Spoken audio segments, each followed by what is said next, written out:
Bienvenue dans ce nouvel épisode de notre série consacrée à Angular 2 où il sera question de formulaire. Alors vous avez vu, jusqu'à présent on a un ersatz, de formulaire, c'est un simple champ de texte avec un bouton. Nous, ce qu'on voudrait, c'est avoir un vrai formulaire qui nous permettrait de pouvoir donner la possibilité à l'utilisateur de renseigner le titre pour un film donné, un titre, des acteurs, des réalisateurs, une année. Donc ça vous étonnera pas de voir que on va servir du tag HTML form, dans lequel on va créer plusieurs champs texte. Donc des inputs de type text, ça non plus, c'est pas surprenant. Je vais mettre des placeholders, on va le faire tout à l'heure. Bon, je vais les copier pour en avoir 4, on a dit.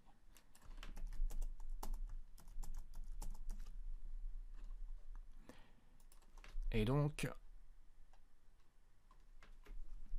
on va leur mettre des ID quand même. Alors pour le premier, ce sera quoi le titre? On va appeler title. Et là maintenant, côté Angular 2, pour pouvoir vraiment suivre, si on peut dire, l'état d'un champ de texte et également sa validité, s'il est valide ou pas, si la valeur a été changée, etc. Il faut qu'on utilise la directive ngcontrol, donc nouvelle en Angular 2.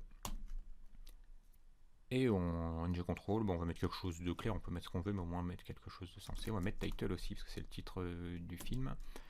Et ensuite, on a dit qu'on mettait un placeholder, parce qu'il faut quand même renseigner, un peu indiquer à nos utilisateurs ce qu'ils doivent taper. On va mettre titre. Là, c'est en français, parce que ça apparaît à l'écran.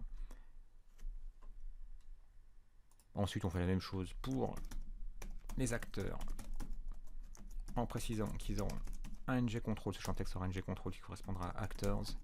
En placeholder, on met acteur, et en plus on précise séparé par des virgules, comme ça, s'ils ont envie d'en mettre plusieurs, ce sera possible.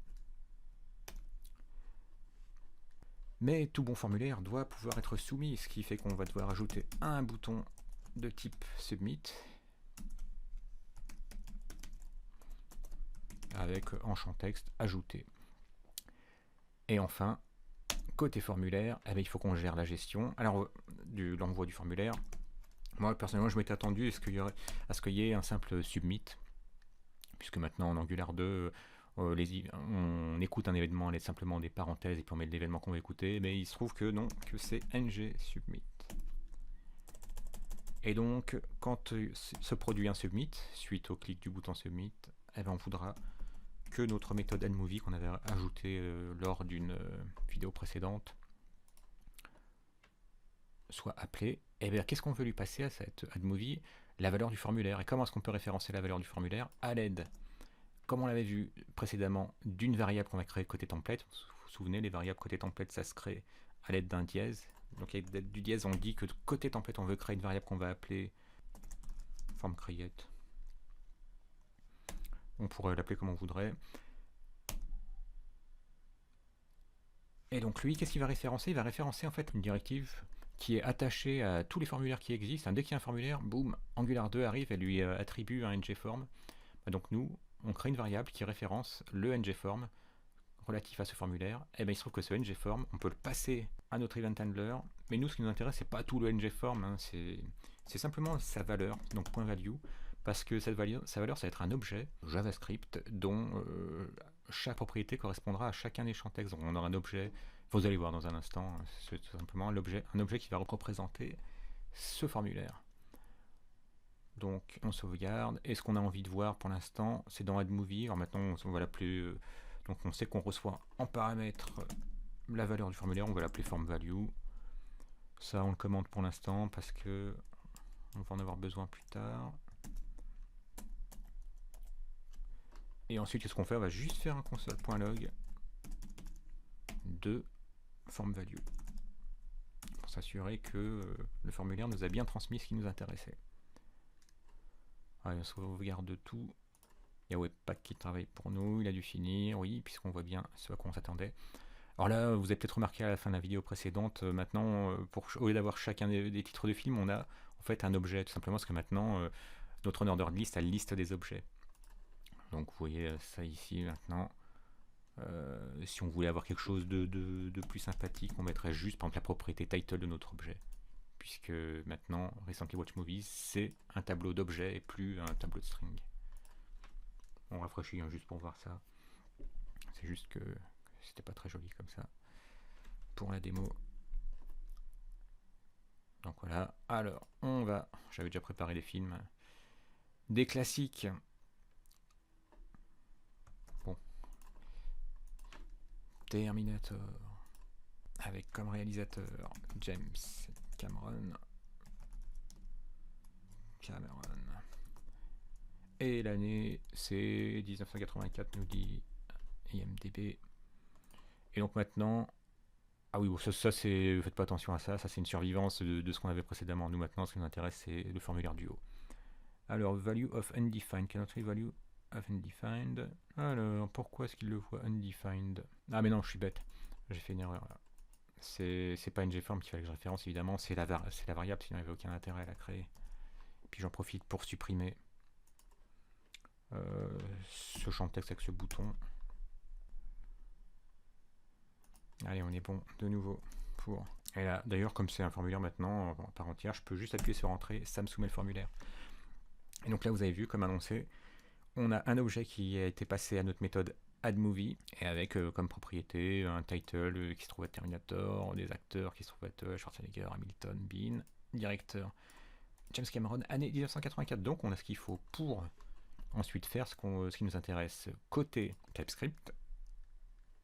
Ce qu'on va faire de ce pas. Donc là, tout simplement, on va se créer une variable movie qui sera de type movie. On va l'instancier.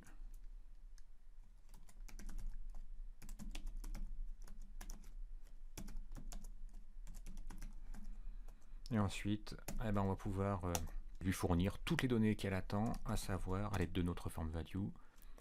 Donc, un titre.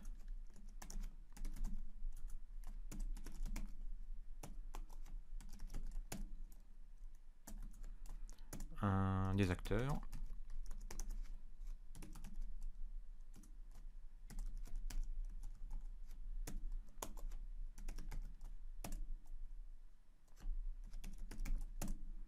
Des directeurs, des réalisateurs donc.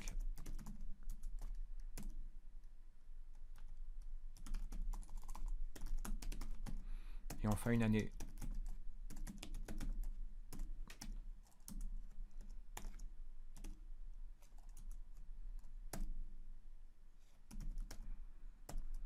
Et ensuite on sert, c'est pour ça qu'on avait commenté, qu'on avait fait dans les vidéos précédentes, du service qu'on avait créé et importé dans cette classe, auquel on passe notre movie.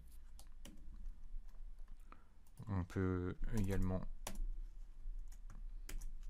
compter le nombre de films que contient maintenant notre tableau. Et puis à la fin, on réinitialise notre movie.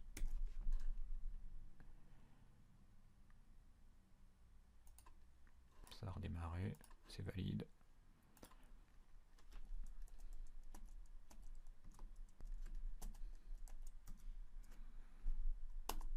Et voilà, ça marche. On pourrait aussi avoir, maintenant bon c'est un objet, avoir un peu plus d'infos, mais bon là c'est que du cosmétique, enfin du cosmétique. Rien de nouveau si on peut dire, parce que on peut par exemple afficher l'année de chacun des films en prime, voilà. Donc si on récapitule, pour créer, alors ça c'est une des façons de créer des formulaires, là, où beaucoup de choses se passent côté template, donc quand vous ajoutez un formulaire à l'aide de l'habituel tag form HTML5, vous avez automatiquement Angular 2 qui vous ajoute un ngForm. On en profite pour le récupérer à l'aide d'une variable qu'on déclare côté template à l'aide du dièse, variable qu'on appelle formCreate. En l'occurrence, on aurait pu l'appeler ce qu'on voulait. Et qui ensuite sera passé à notre event handler. Et en fait, ce qui nous intéresse, c'est pas de passer tout le ngForm, c'est juste sa value. Et à partir de là, on crée un champ texte par valeur qu'on a envie de permettre à l'utilisateur de saisir. Pour chacun, ça c'est la chose importante, tout comme côté formulaire, on avait référencé donc ngForm, bah là, côté champ texte, on référence, on utilise une directive ngControl. Vous avez vu sur chacun d'eux. On pense bien avoir un bouton de type submit pour pouvoir soumettre ce formulaire. Et ensuite, côté TypeScript, maintenant c'est un objet qu'on reçoit et donc on instancie, nous, de notre côté, une movie qui ensuite se retrouve renseignée par toutes les valeurs passées via notre objet qui est référencé à l'aide de formCreate.value. Merci d'avoir suivi cette vidéo et à bientôt.